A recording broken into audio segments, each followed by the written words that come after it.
Hanford was never a town of great opportunity. A small industrial town with low wages and days as similar to each other as raindrops. Noma King knew that better than anyone. She'd grown up here, graduated from the local high school and then nursing college in a neighboring county.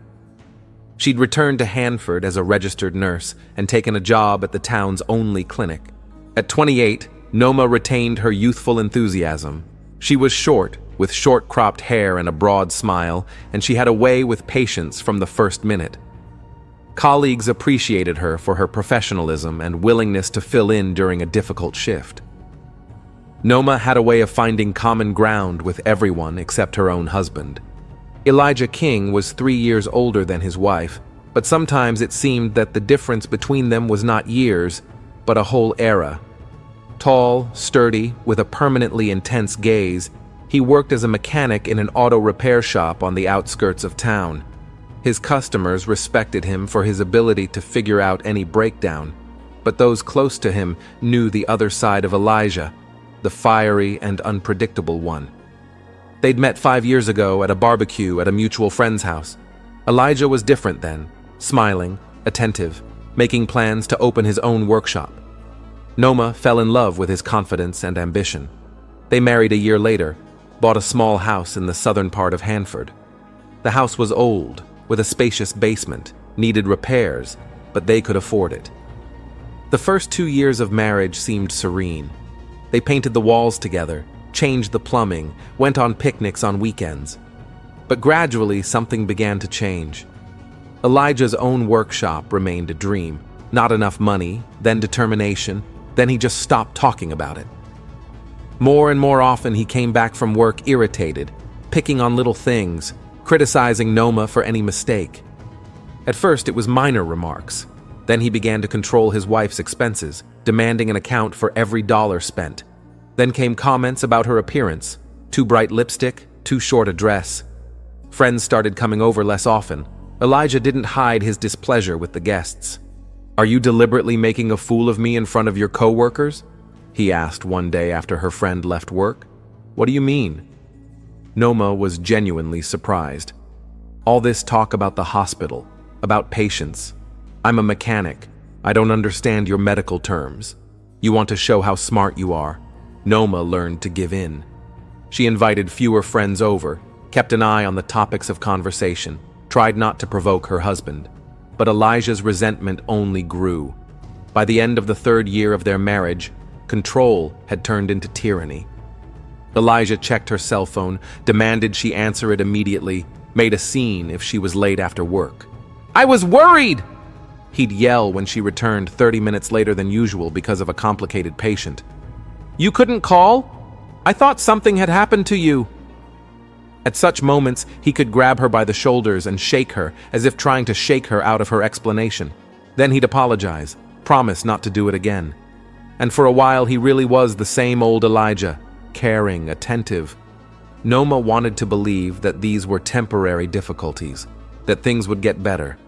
But with each passing month, the quiet periods grew shorter and the outbursts of anger stronger. Once, when she didn't return 3 of his calls during an emergency surgery, he broke her favorite vase. Another time, he threw away a dress he thought was too revealing.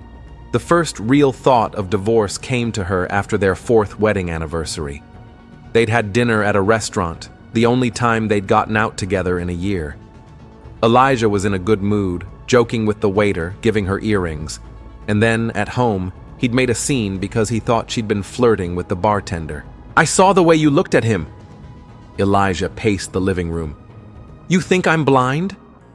"I was just ordering drinks," Noma replied tiredly. Such scenes had become commonplace.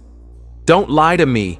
He slammed his fist on the table, smiling at him, fixing his hair. She looked at his angry face and thought she no longer recognized the man she had married. Where had Elijah gone? The Elijah who had talked about love, made plans for the future. When had he been replaced by this jealous, controlling man who had turned their home into a prison? In recent months, Noma had begun to save money. Just a little, so her husband wouldn't notice. She considered her options, renting an apartment, staying with a friend, maybe even leaving Hanford. She hadn't told anyone about her plans, but the thought of divorce didn't seem as daunting as it had before. The fatal quarrel happened on a Wednesday, an ordinary weekday, nothing to portend trouble. Noma had come home from work later than usual. There had been an accident on the highway, and they'd brought in the injured. She hadn't alerted Elijah. Her phone had been dead since the afternoon. He was waiting for her in the living room. He was sitting in a chair without turning on the light.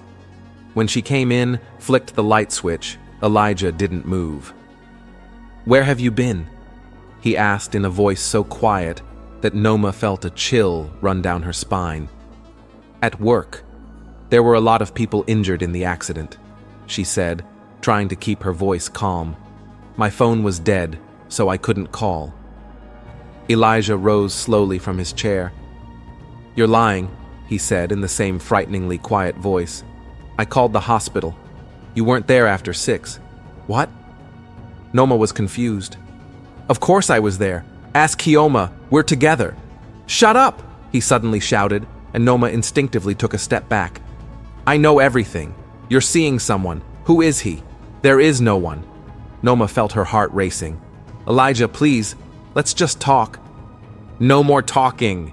He grabbed the picture frame off the table and threw it at the wall. The glass shattered. "I know you want to leave me. You think I don't see the way you look at other men? How you hide your phone when I walk in?" He was closing in on her, and Noma kept backing away until her back was against the wall. "I'm not going anywhere," she lied, hoping to calm him down. "Elijah, you're my husband. I love you." He stopped a step away from her. There was such cold fury in his eyes that Noma realized no words would help. "Do you think I'm a fool?" he asked quietly. "I saw your card statement. You're saving money. Are you going to run away? To him?" At that moment, Noma realized that she could no longer live in fear. "Yes, I want to leave," she said firmly, "but not to another man. Just to leave you because you're not the man I married." For a second, Elijah stared at her in amazement, as if he couldn't believe she dared to say it out loud. Then his hand went to her throat. Noma tried to scream, but Elijah's fingers clamped down on her neck, cutting off the air. She clawed at his hands, tried to break free, but he was much stronger. Dark spots swam before her eyes, and the last thing she remembered was his face, distorted with rage, very close. Noma woke up on the living room floor. Her throat was sore, every breath coming in hard. Elijah was sitting next to her, holding a glass of whiskey. "I'm sorry," he said, noticing that she had regained consciousness. "I didn't mean to. You made me do it." Noma remained silent, afraid to provoke another outburst of anger. She sat up slowly, leaning against the wall. Her head was spinning. "I love you," Elijah continued in an almost normal voice. "I can't lose you. You're all I have." He reached out and stroked her hair. Noma barely suppressed the urge to recoil. "Let's go to bed," he said. "Tomorrow everything will be better, I promise." Noma didn't sleep a wink that night. She lay beside Elijah sleeping and thought she had to run now before he snapped again.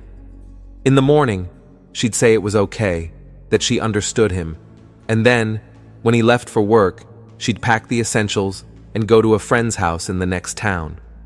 But in the morning, Elijah woke her up, brought her coffee in bed, and was unnaturally cheerful and alert.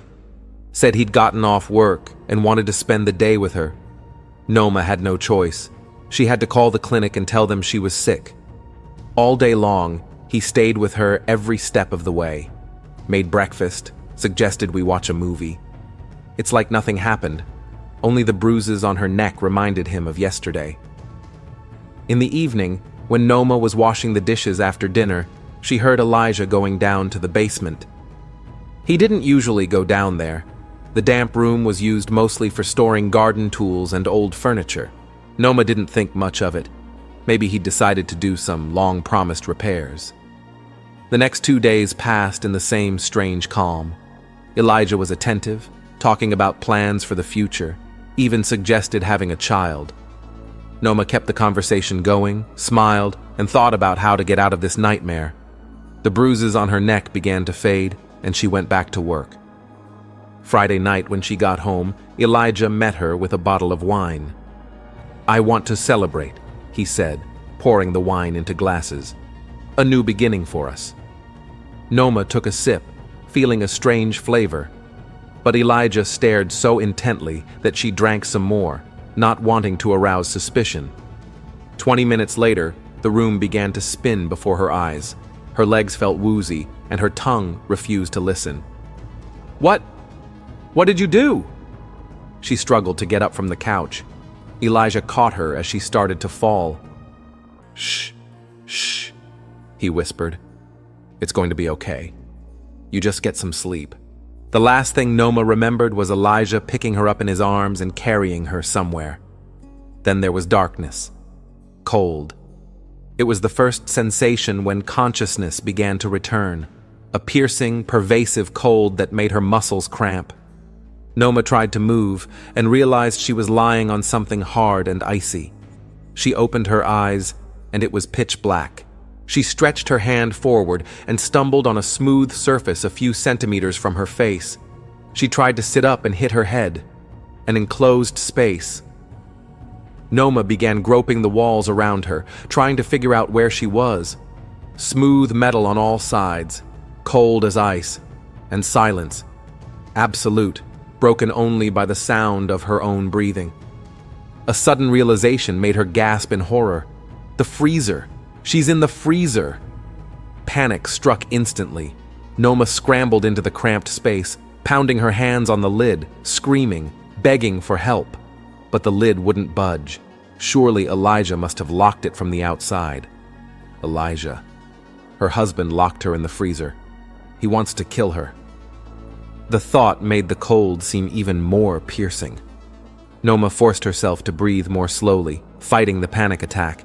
The nurse in her had taken over from the frightened woman. She had to think clearly if she wanted to survive. The first thing was to assess the situation. The freezer is large. She could lie stretched out to her full height. Noma immediately realized it was a new chest. They'd never had one in the house. There was a small freezer in the kitchen, where she could barely fit a week's worth of groceries, and the basement had no appliances at all. Just Elijah's tool racks and boxes of seasonal items.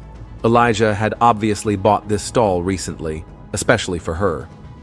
Now his trips to the basement took on a sinister meaning. He was preparing, planning her murder, setting up the freezer. There was still enough air, so the freezer wasn't airtight. That gave us some hope. But the temperature, minus 18 degrees at least. Without warm clothes, a person in such conditions could only last a few hours at most. And then a second wave of realization hit her, even more terrifying than the first. Even if she could somehow get out, Elijah would just finish what he'd started. In another way, he wouldn't let her go. Noma curled up in a ball, trying to keep warm. Her arms and legs were already starting to feel numb. Drowsiness is the first sign of hypothermia. Fight it, must fight sleep. In the pitch blackness, in the piercing cold, Noma King realized that from now on, every minute was a battle for life, and it was a battle she would have to fight alone. Darkness, cold silence. In the first hours, Noma balanced on the edge of panic and clarity of thought. Every breath burned her lungs, cold penetrated her skin, dug into her bones like 1,000 icy needles. Time stretched.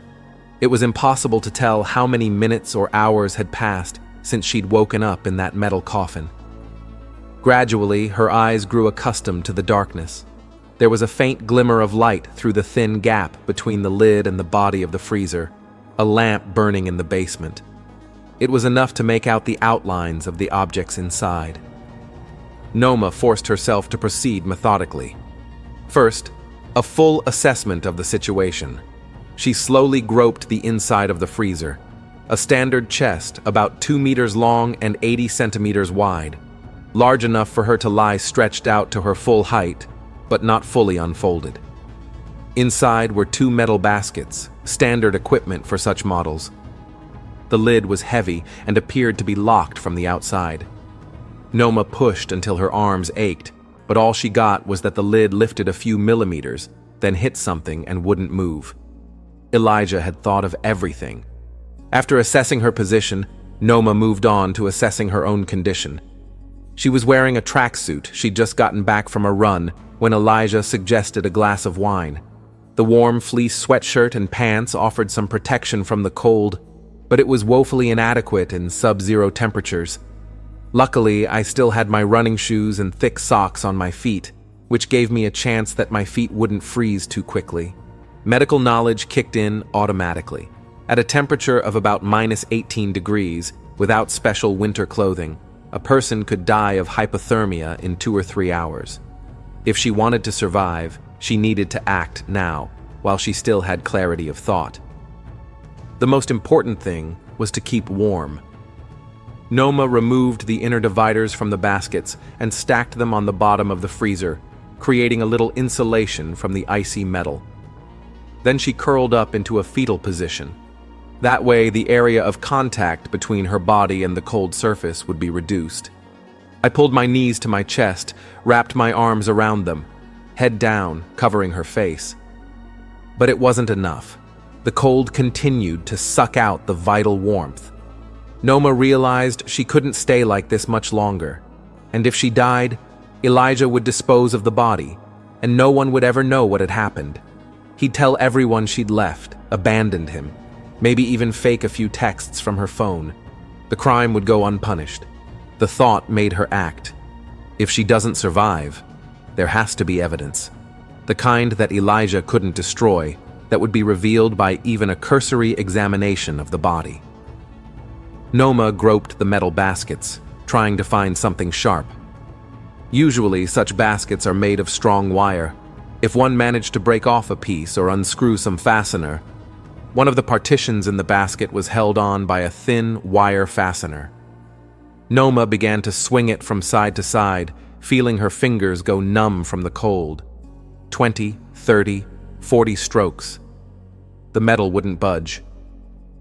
On the 50th movement, something clicked, and in her hand was a piece of wire about 10 centimeters long, with a sharp end where it broke off. Now it was necessary to choose a place for the message. It had to be prominent, but not so that Elijah would see it right away if he decided to check the body before disposing of it. Noma chose the inside of her left forearm, a noticeable enough area when inspecting the body, but one that could be covered with a sleeve if necessary. The cold dulled the pain as she brought the sharp end of the wire to her skin. The first letter was A. The metal scratched, but didn't cut deep enough into her skin. Noma pressed harder, overcoming the instinctive urge to yank her hand away. The skin gave way, and blood came out, quickly freezing in the cold. Letter by letter, she scratched out a message on her hand. Elijah killed me. Each movement became more and more difficult. Her fingers were almost unlistenable from the cold. The blood froze almost instantly, forming maroon crusts on the wounds. This is good, Noma thought. Even if the body is not found immediately, the inscription will remain legible. Finishing the gruesome inscription, she stashed the wire in her sweatshirt pocket. If Elijah looked in the freezer, there should be no obvious trace of her actions.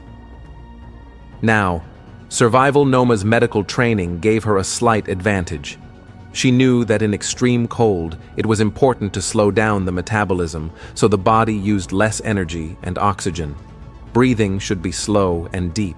No sudden movements that increase circulation and cause the body to lose heat faster. Heat. Noma concentrated on her breathing. Inhale, slowly counting to 4, delaying for 2 seconds. Exhale, again counting to 4. Repeat. This simple technique helped keep my mind clear and slightly reduced my oxygen consumption. Time stretched on endlessly. Without a watch, in total darkness, it was impossible to tell how many minutes or hours had passed. Periodically, Noma heard footsteps upstairs. Elijah was walking around the house. One day, she heard the sound of the television. Her husband lived a normal life while she slowly froze in the basement. Gradually, the drowsiness became overwhelming. Noma knew that this was a dangerous symptom. The body stopped fighting the cold, preparing for death. She pinched her cheeks, bit her lips, tried to move her fingers and toes to stay awake. But how long could one resist physiology? At some point she did fall into a heavy, restless sleep. Waking up was agonizing. Her body stiffened, every movement causing sharp pain in her joints. Noma could not tell whether she had slept an hour or 10 hours, but she was still alive, and it felt like a small miracle. Her mouth was dry, dehydration, another enemy in this situation. A thin layer of frost had formed on the walls of the freezer. Noma began to pick it up with her tongue, turning the tiny ice crystals into water droplets. It was agonizingly slow, but even that little bit gave her hope of lasting a little longer. Several times she heard the door to the basement open. Footsteps on the stairs, then silence. Was Elijah checking on her, or was he just coming down for something else? Noma froze each time, afraid he'd open the freezer. What would she see in his eyes? Remorse? Not likely. More likely cold satisfaction that his plan was working. But the lid never opened. Footsteps receded, the door closed, and Noma was once again alone with the cold and darkness. By the end of the first day, if her sense of time was correct, Noma began to experience hallucinations. She thought someone was calling her name, that there was a little girl sitting in the corner of the freezer looking at her, that the walls were sliding apart, giving more space, and then contracting again, threatening to crush her. The rational part of the mind understood that it was hypothermia and oxygen deprivation affecting the brain. But knowing didn't take away the terror when ghostly figures appeared before her eyes or when she thought the freezer was filling with water. She began to talk to herself to keep her sanity.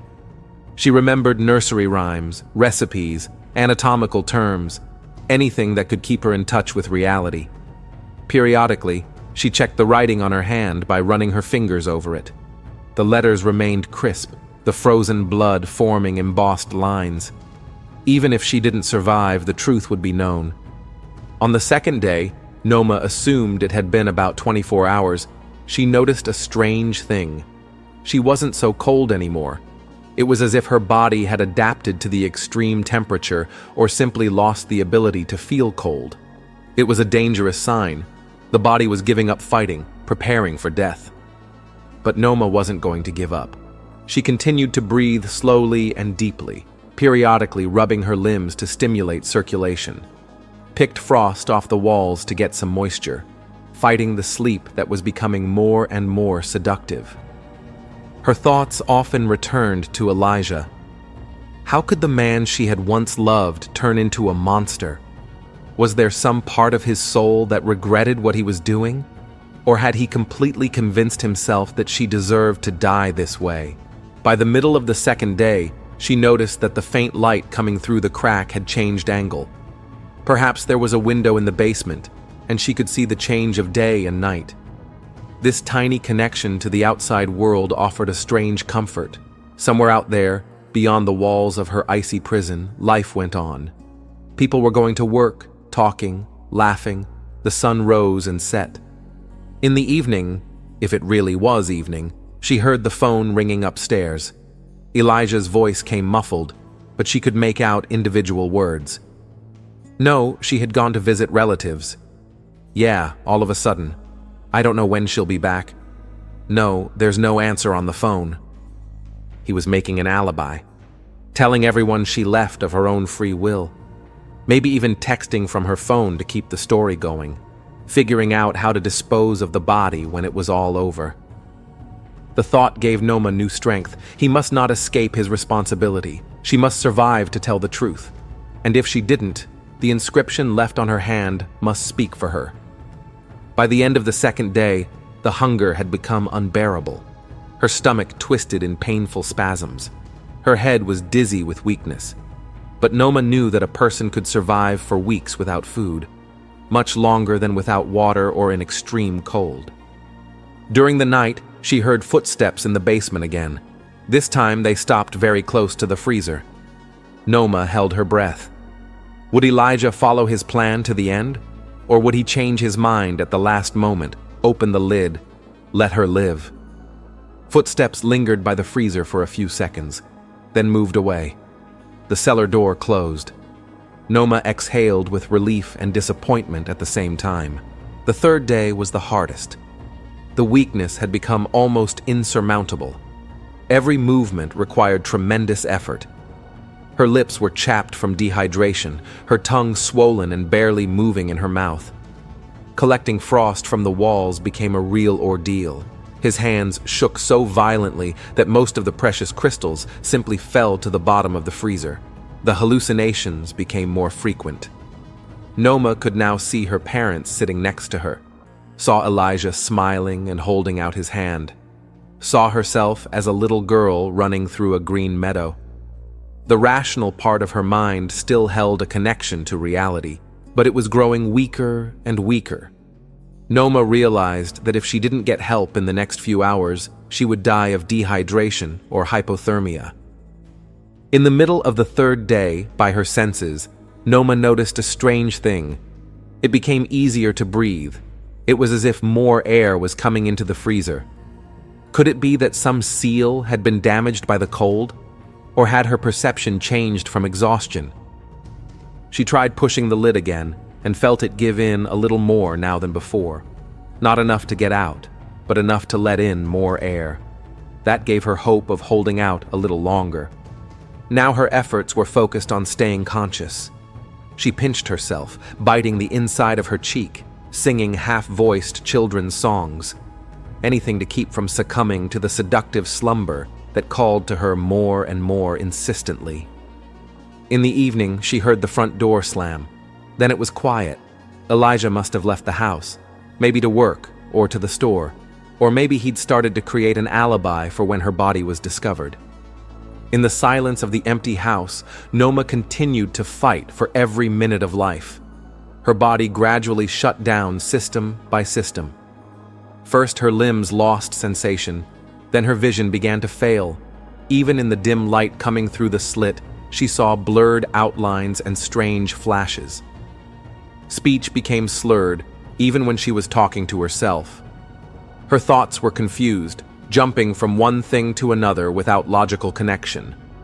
But in the midst of this chaos of fading consciousness, Noma clung to one thought. She must not give up, must hold on a little longer, one more hour, one more minute.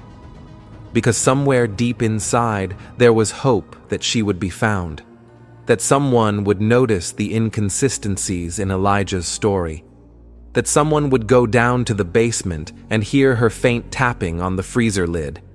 And if hope fails, if this is truly the end, well, she's done her best.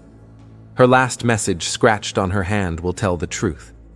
Elijah would not escape responsibility. With that thought, Noma continued to fight for every breath in her icy prison as the third day of her confinement came to an end.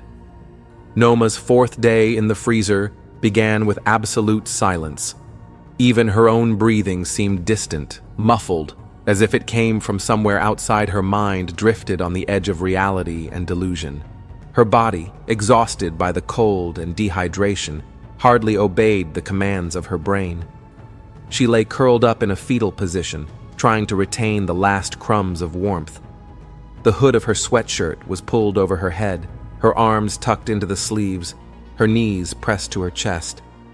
But even in that position, the cold was finding its way to every cell in her body. Her lips were chapped and bleeding, her tongue swollen with thirst. The tips of her fingers and nose were desensitized, the early stages of frostbite. Every movement caused sharp pain in her joints, every breath burning her lungs with icy air. Noma tried to keep track of time, but it was getting harder and harder. Day and night merged into one endless torture of the cold. The occasional sounds from above, Elijah's footsteps, the sound of the television, the slamming of the front door, were the only reference points. At one point on the fourth day, she heard a strange sound from outside the freezer, as if someone was moving heavy objects. Then there were distant footsteps. After a while, the same sound repeated, then footsteps again. Maybe Elijah was moving something in the basement, preparing to dispose of her body. The thought broke through the fog in her head and made Noma check the writing on her hand again. Her fingers barely obeyed, but she fumbled with the embossed letters, "Elijah killed me." The frozen blood made the message distinct, as if burned into her skin. If she was found, the truth would come out. The hallucinations had become almost constant by the fourth day. They were so realistic now that Noma could no longer distinguish them from reality. She saw the freezer fill with warm water, felt it touch her skin, heard it splash, saw the lid open and her mother's face appear in the opening calling her name, saw the walls of the freezer become transparent, revealing a view of a sunny beach. In rare moments of lucidity, Noma realized it was all just the games of a dying brain, but rationality would give way to the visions, and she would sink back into their deceptive comfort. At some point, perhaps it was the middle of the fourth day, maybe it was the beginning of the fifth, Noma noticed a strange thing. She no longer felt cold. Instead, a pleasant warmth was spreading through her body, as if she were lying by a fireplace, wrapped in a soft blanket. Even the pain had receded, replaced by a peaceful numbness. Medical knowledge broke through the fog. This paradoxical undressing is the final stage of hypothermia, when the body shuts down its thermoregulatory mechanisms and the person feels hot. Many people who had frozen to death were undressed. In their last moments of life, they tore off their clothes, thinking they were too warm. Noma realized that this was a harbinger of the end, but at the same time, something in her medical training told her that this very condition could paradoxically save her life. In severe hypothermia, metabolism slows down so much that the body goes into a kind of hibernation mode. The need for oxygen and nutrients drops, and life processes are barely thawing. This is what sometimes allows people to survive after a long stay in icy water or under a snow avalanche. Noma decided not to fight the rolling drowsiness. This might be her only chance. She must conserve the rest of her energy, allow her body to go into a mode of minimal resource consumption. Consciousness was fading like an extinguished candle. Her last thought was, if she survived, she would tell the truth. If she died, the inscription on her hand would do it for her. Then came a darkness deeper than the one that had surrounded her in the freezer. A darkness without thought, without fear, without time.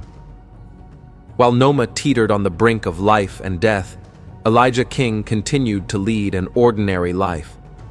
He went to work, went out with friends, watched TV in the evenings. To everyone who asked about Noma, he told the same story.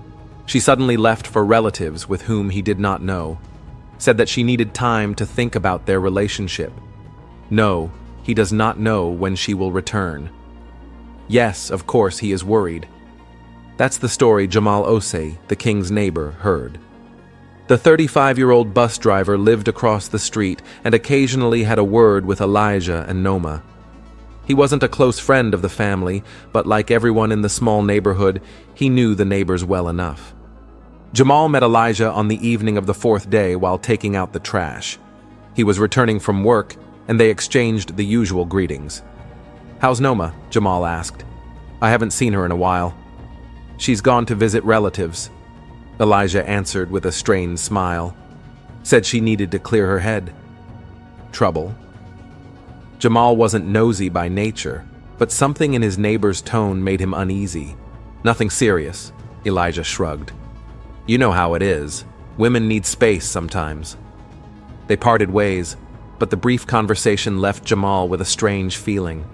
Something was wrong. In the 3 years the Kings had lived in the neighborhood, he'd never seen Noma go anywhere alone. Elijah had always been there for her, sometimes too intrusive.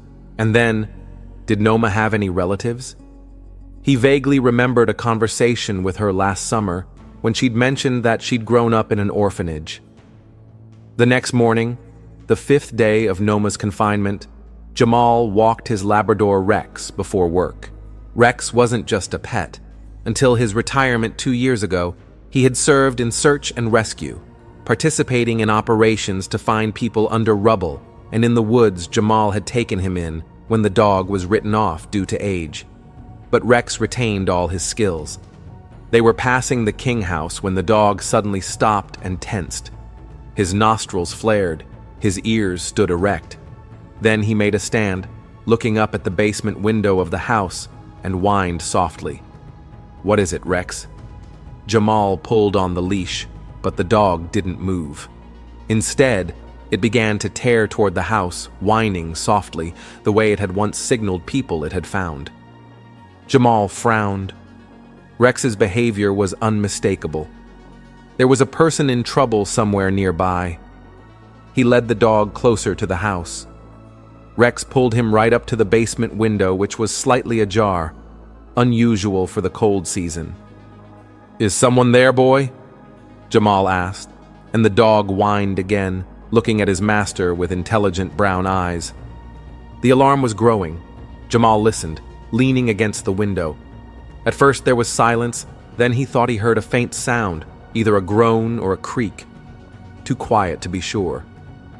He straightened up, contemplating what to do. Maybe it doesn't mean anything. Maybe Elijah had something stored in the basement that had caught the dog's attention.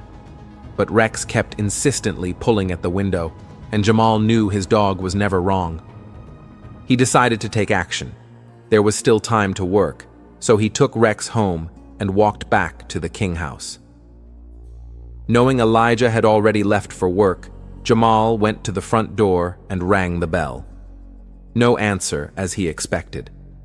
He then walked around the house and stopped at the basement window.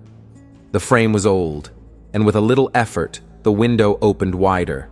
Jamal turned on the flashlight on his phone and shone it inside. The basement was just like a basement. Racks of tools, boxes, gardening equipment. But in the far corner stood a large white freezer that hadn't been here before. Jamal was sure of it. He'd helped Elijah move the bikes down here for winter storage a few months ago, and he remembered well that no freezer had been in the basement then. Something about this picture disturbed him. He listened again, and now he could clearly hear a faint thumping sound coming from inside the cellar.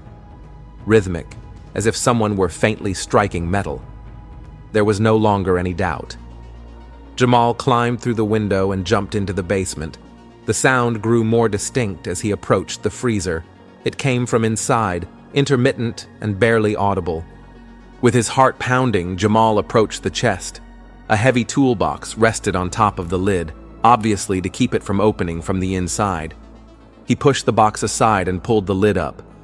Cold air hit him in the face. At first, Jamal couldn't realize what he was seeing. In the freezer lay a curled body covered in frost. Only when he leaned closer did he recognize Noma. Her skin was bluish white, her lips cracked, her eyes closed. She looked dead. But at the same moment, Jamal noticed that her chest was barely perceptibly rising. She was still breathing. "Jesus! Noma!" he exhaled, unable to believe his eyes. Acting on instinct, Jamal bent down and gently lifted her out of the freezer. Her body was icy to the touch, stiff like a frozen fish. He laid Noma on the basement floor, took off his jacket and covered her, trying not to make any sudden movements. He'd heard somewhere that you couldn't warm a person quickly if they were severely hypothermic. Then he pulled out his cell phone and dialed emergency services. 911, what's your emergency? A woman's voice answered the phone. "I need an ambulance," Jamal blurted out. "My neighbor. She was locked in the freezer. I don't know how long. She's barely breathing." He gave the address and listened to the dispatcher's instructions. "Don't move the victim. Monitor her breathing. Don't give her anything to drink or eat. Wait for the medics to arrive." Then Jamal leaned toward Noma again. Her eyes were still closed, her breathing barely perceptible. But she was alive, and that seemed like a true miracle. Not more than 10 minutes had passed when he heard the sirens of an ambulance pulling up. Jamal rushed upstairs to meet the paramedics at the entrance. 2 paramedics, a man and a woman, quickly descended into the basement with stretchers and equipment. They examined Noma professionally, checked her pulse and breathing, and hooked up a portable monitor. Severe hypothermia, the female paramedic said. Body temperature about 28 degrees. Dehydration, probably frostbite to the extremities. But she's alive, her colleague replied, setting up an IV. That's pretty damn amazing. How long was she in there? I don't know, Jamal replied. Her husband told everyone that she'd gone to stay with relatives, maybe 4 or 5 days ago. The paramedics exchanged incredulous glances. 5 days in the freezer? The man shook his head. Impossible. Let's ask her when she wakes up, the woman said practically. Right now, we need to get her to the hospital. Every minute counts. They carefully moved Noma onto the stretcher, wrapping her in special thermal blankets. Jamal noticed strange red lines on the inside of her left arm, but didn't have time to see what they were. As the medics prepared Noma for transportation, he asked, "Will she survive?" "It's hard to say," the female paramedic replied. "But she has a chance. It's good you found her." They carried the stretcher upstairs. Jamal followed them, dialing the police. What happened was clearly no accident. Someone had deliberately locked Noma in the freezer, and that someone was obviously her husband. The neighbors had already gathered outside, attracted by the sound of sirens. They watched in bewilderment and horror as paramedics loaded the stretcher with the motionless body into the ambulance. "What happened?" they asked Jamal. "Elijah locked Noma in the freezer," he answered, still in disbelief. "She'd been in there for days." There were cries of shock and disbelief all around. Some suggested finding Elijah immediately. Others asked how Jamal had found Noma. But he didn't have time to answer questions. He wanted to go to the hospital, make sure Noma was going to be okay. Besides, the police would probably want his statement. The ambulance left with its siren on. A few minutes later, 2 police cars showed up. Jamal briefly explained the situation to the officers, one of whom went straight to the machine shop where Elijah worked. The other stayed behind to survey the scene and interview the neighbors. Jamal was allowed to drive to the hospital, but was asked to remain available for further questions. He got into his car and followed the ambulance, still trying to make sense of what had happened. There was a controlled commotion in the hospital's emergency room. Noma was immediately taken to the intensive care unit. Jamal remained in the hallway, unsure of what to do next. After a while, a nurse approached him. "Are you a relative?" she asked. "No, a neighbor. I found her." "I see. The doctors are working on her now. She's critical, but stable." "Is she gonna make it?" Jamal asked again. The nurse hesitated to answer. "We're doing everything we can. Her body has gone through a severe shock, but she is young and apparently very strong. That she survived at all under these conditions is bordering on miraculous." She asked him to fill out some forms with information he knew about Noma, then suggested he wait in the waiting room. Jamal sat down on a plastic chair and covered his face with his hands. The events of the last few hours seemed unreal, like footage from a horror movie. How could a man do this to his own wife? And how could Noma survive in the freezer for 5 days? At that moment, there were loud voices in the hallway. Jamal looked up and saw 2 police officers ushering Elijah King into the emergency room. His hands were handcuffed behind his back, his face contorted with rage. "I want to see my wife," he shouted. "Where is she? What have you done to her?" One of the officers answered him something in a quiet but firm voice. Elijah fell silent, his gaze wandering down the hallway until it stopped on Jamala. Recognition flashed in his eyes, then rage. "You!" Dash, he hissed. "You're the one who got her? You prying into other people's business." The cops dragged him away to another part of the hospital, where they apparently planned to continue the interrogation. Jamal remained seated, shocked by the outburst. There was no remorse in Elijah's words, only anger that his plan had failed. Time dragged agonizingly slow. Jamal tried several times to inquire about Noma's condition, but the nurses could only say that the doctors were still fighting for her life. He called work to explain his absence, answered questions from the police, and drank tasteless hospital coffee from a vending machine. Finally, after several hours, the doctor, A dark-skinned, middle-aged woman with tired but lively eyes approached him. "Are you the neighbor who found the patient?" she asked. Jamal nodded, afraid of hearing the worst. "My name is Dr. Kioma Easy," she introduced herself. "I'm handling Mrs. King's case. I want to tell you that you saved her life. A few more hours and it would have been too late." "How is she?" Jamal breathed a sigh of relief. "Her condition remains critical, but we've stabilized her body temperature and dealt with the most urgent problems. She has severe dehydration, frostbite on her limbs, and possible damage to her internal organs from prolonged exposure to the cold. But the important thing is that she is alive and fighting." The doctor was silent for a moment, then added more quietly, "The police want to know if she can be questioned, but I told them that's not possible in the next few days. She is unconscious and will probably stay that way for some time." "But she will recover?" Jamal insisted. "We're doing everything we can," Dr. Ease repeated the standard phrase. Then, after a pause, she added in a more personal tone, "You know, in my practice, I've never seen a person survive after 5 days in minus 18 degrees. The fact that she's still alive is incredible. So yes, she has a good chance of getting better." She was about to leave, but Jamal remembered something else. "Doctor, there were some strange markings on her arm. Did you see them?" Dr. Easy hesitated, as if deciding whether to share this information. "Yes," she finally said. On the inside of her forearm was an inscription made with some kind of sharp object. "Elijah killed me." The police had already photographed it as evidence. Jamal nodded, feeling a chill run down his back. Noma knew she might not survive and had left a message that couldn't be destroyed or hidden. Even in this icy trap, she was fighting not only for her life, but for justice. "Thank you for saving her," he said.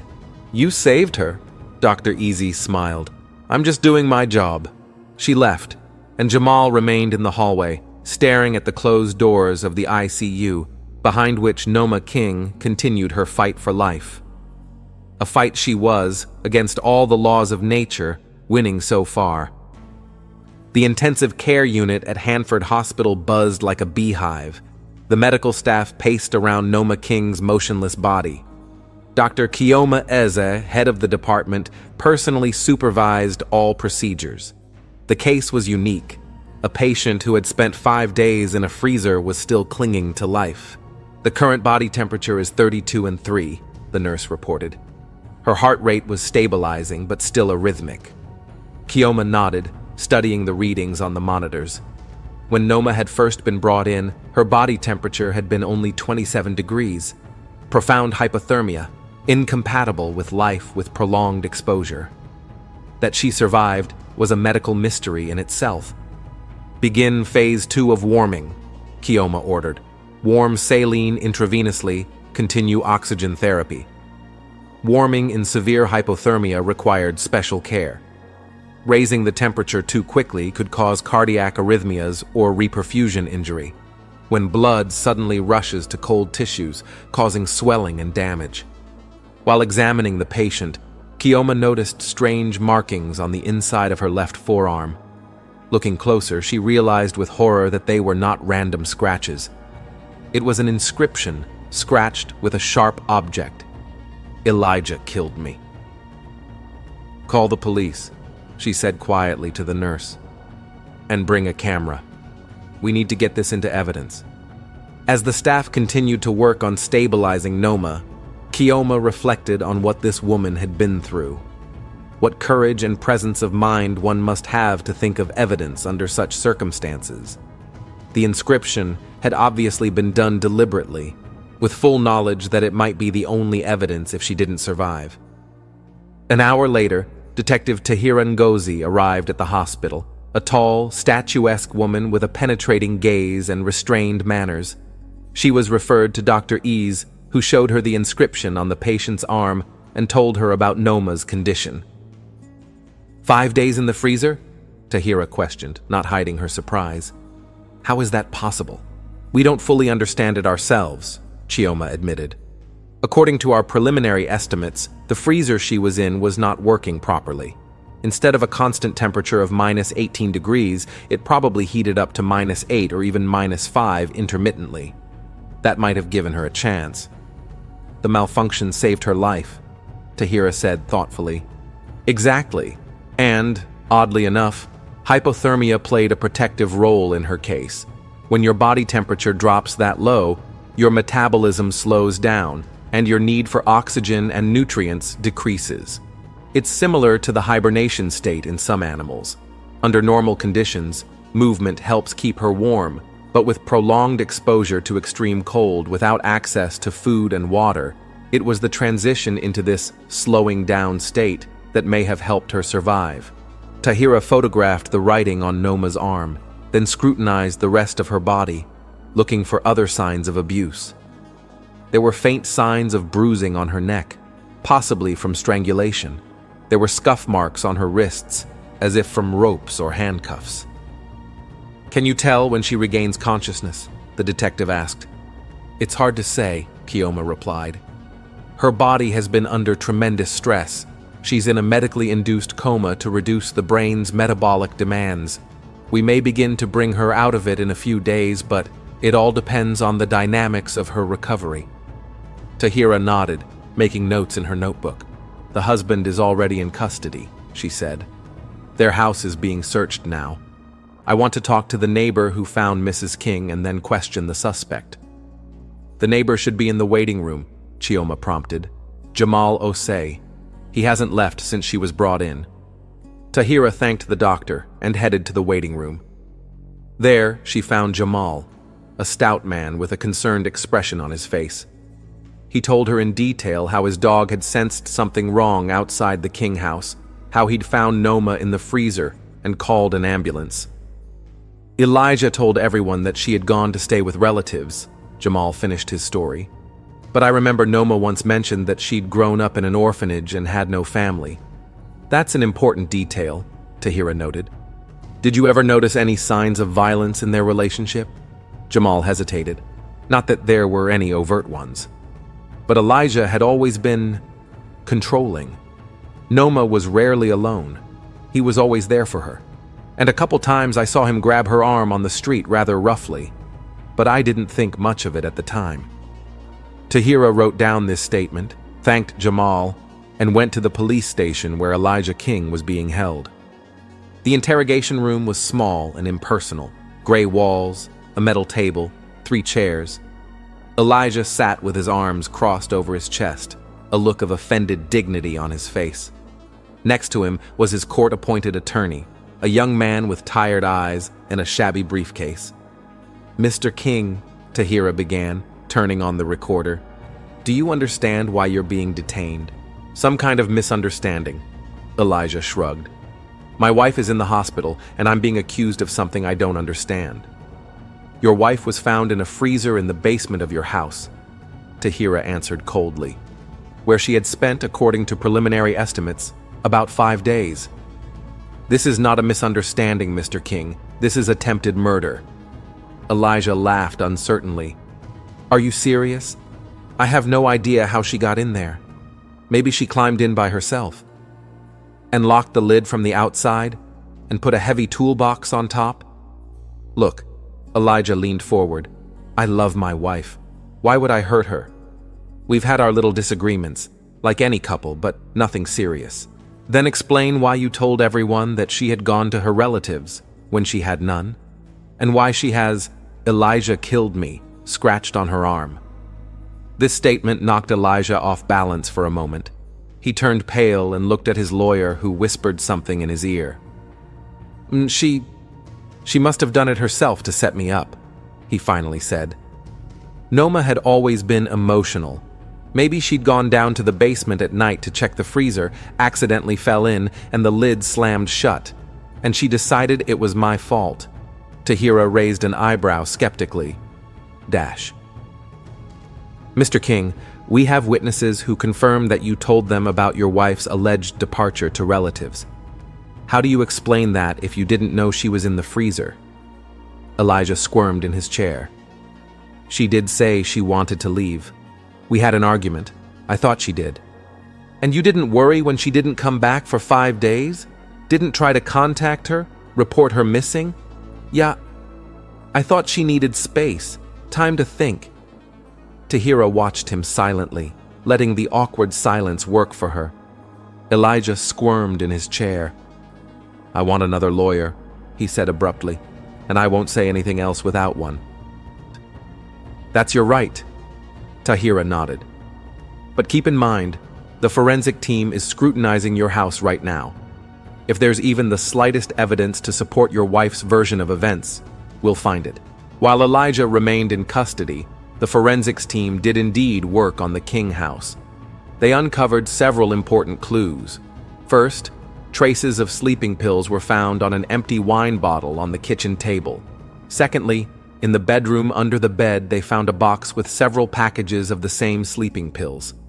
Thirdly, on the railing of the stairs leading to the basement, microfibers of fabric from Noma's tracksuit were found, evidence that she had probably been carried unconscious. But the most important evidence was Noma's smartphone, found in Elijah's desk drawer. Tahira personally went through the message history and found several texts sent after Noma was presumably locked in the freezer.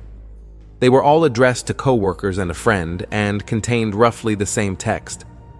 I need time to think. Went to my aunt's. We'll contact you when I'm ready. By matching the timing of the messages to Elijah's work schedule, investigators determined that he was likely sending them himself, creating a digital alibi for his wife. On the third day after Noma's rescue, Dr. Kioma Ease began gradually bringing her out of her induced coma. The process was slow. The brain, which had survived severe hypothermia, needed special care in returning to normal activity.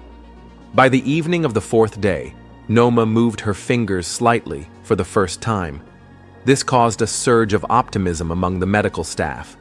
By the morning of the fifth day, she was responding to her voice, although her eyes remained closed. Noma, can you hear me? Kioma asked, leaning over to the bedside. If so, shake my hand. A weak, barely perceptible shake was the best response she could hope for. You're in the hospital. You're safe. You're going to be fine. On the sixth day, Noma finally opened her eyes. Her gaze was cloudy, unfocused, but she could already read the realization in it. She tried to say something, but only a faint croak escaped her parched throat. Don't try to speak. Kioma stopped her gently. You have a tube in your throat to help you breathe. We'll remove it soon if your vitals are stable. Noma blinked slowly in understanding. After another day, the breathing tube was removed, and Noma was able to speak her first words. They were barely audible, but distinct. Elijah, he tried to kill me. We know, Kioma replied, handing her water through a straw. The police have already taken him into custody. You have nothing to worry about. On the ninth day, Noma's condition improved enough that Detective Tahira was allowed a brief interrogation. She entered the room with a small tape recorder and a notepad. Mrs. King, I'm Detective Tahira Ngozi, she introduced herself. How are you feeling? Like I've been to hell and back, Noma smiled weakly. But it's getting better every day. I need to ask you some questions about what happened. Are you ready? Noma nodded. Her voice was still hoarse, but strong enough to tell her story. She described how Elijah had become more and more controlling and aggressive in recent months, how he'd strangled her after she'd confessed she wanted to leave, how he'd put something in her wine, and then she'd woken up in the freezer. I realized he wanted to kill me, Noma said, and that if I died, no one would ever know the truth. So I decided to leave proof. I found a piece of wire from the basket and scratched the inscription on my arm. A very brave thing to do, Tahira said. It was survival instinct, Noma shrugged, wincing at the pain in her frostbitten joints. I couldn't let him get away with it. Tahira took down her statement, asked a few more clarifying questions, and then informed her that based on that statement and the evidence gathered, the prosecutor would charge Elijah with attempted murder and unlawful imprisonment. He faces 15 years to life in prison, she added. Given the nature of the crime and the fact that it was carefully planned, I think the sentence will be closer to the maximum. After the detective left, Noma lay staring at the ceiling for a long time. The thought of Elijah spending decades in prison brought no satisfaction, only a strange desolation. How could the man she'd once dreamed of living her whole life with turn into a monster willing to kill her in such a brutal way? In the days that followed, Jamal Osei visited Noma regularly. At first, he felt awkward. After all, they were just neighbors, not close friends. But gradually, a simple, comfortable friendship developed between them. Jamal told her about what was going on in the neighborhood, brought her books, once even brought his dog Rex, who was allowed a short visit because of his status as a former service dog. If it weren't for Rex, I never would have thought to check the basement, Jamal admitted. He's the one who sensed you were there. Then I owe my life to you and your dog. Noma smiled, scratching Rex lightly behind the ear. She was still struggling to move. The frostbite on her fingers required long-term therapy. In the third week after Noma's rescue, Elijah was formally charged by the court. The hearing caused a great outcry in Little Hanford. Many residents of the town came to the court to show support for Noma. Dr. Kioma acted as an expert witness, confirming that the patient's injuries and condition were entirely consistent with her version of events. Elijah continued to deny his guilt, but his version of events was so implausible and the evidence against him so compelling that the court denied bail. He remained in custody, pending a full trial. By the end of the month, Noma's physical condition had improved significantly. She was already able to walk independently, albeit with the help of a walker. Her hands were slower to recover. The frostbite on her fingers was severe. Kioma warned that full recovery could take up to a year, and some of the effects would probably last a lifetime. But you are young and strong, she added with a smile. Your body has already proven that it can do wonders. The day she was discharged from the hospital, Noma stood at the window of her room, looking out at the green trees in the yard. The thought of returning to the house where everything had happened was unsettling, but there was no need to stay in the hospital any longer. Are you ready? Chioma asked, entering the room with the discharge papers. I'm not sure, Noma answered honestly. I don't know where to go. I'm definitely not going back to that house. I have a suggestion, said Kioma. My sister rents a small apartment not far from here. It's nothing fancy, but it's clean and cozy. You can live for free for the first month, and then we'll see. Noma gratefully accepted the offer. A few hours later, she was standing on the doorstep of her new temporary home, a small but bright apartment on the second floor of an old but well-maintained house. This is a new beginning, Kioma said as she handed her the keys. Many in your position would not have survived, not only physically but mentally. The fact that you're here speaks to your incredible fortitude. Noma smiled, feeling a strange mixture of emotions. Gratitude, relief, residual fear, and somewhere deep inside, the first sprouts of hope. Thank you, she said simply, for everything. That evening, sitting at the window of her new apartment, Noma pondered what lay ahead. Long physical rehabilitation, therapy to overcome her psychological trauma, Elijah's trial. The road would be long and arduous, but she'd already survived 5 days in a freezer. After that, no trial seemed insurmountable. As Kioma had said, it was a new beginning, and Noma was ready to take the first step.